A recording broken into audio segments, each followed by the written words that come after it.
Well, the House is out of session this week, but it doesn't mean that the debt limit standoff has simmered down.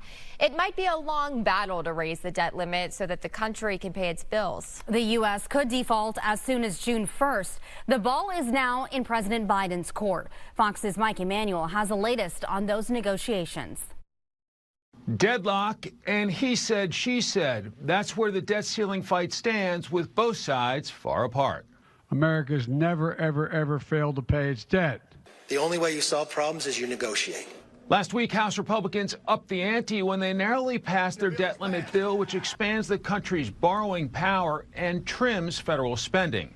It was the opening to negotiations, but Democrats won't take up a proposal that trades a debt ceiling hike for spending cuts.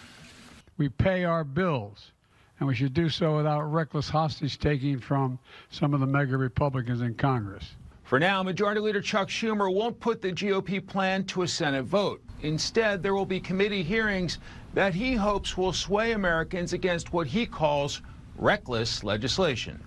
Will show the American people how the Default in Un-America Act would cut critical funding to nearly all sectors of American life. This is all politicized operations by this administration. We're delivering. Republicans say they have done their part to stave off a default, but President Biden's been MIA.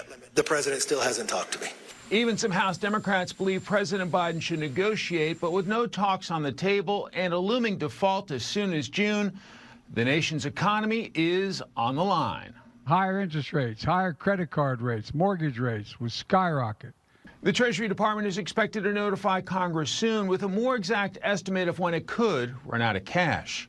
In Washington, Mike Emanuel, Fox 26 News.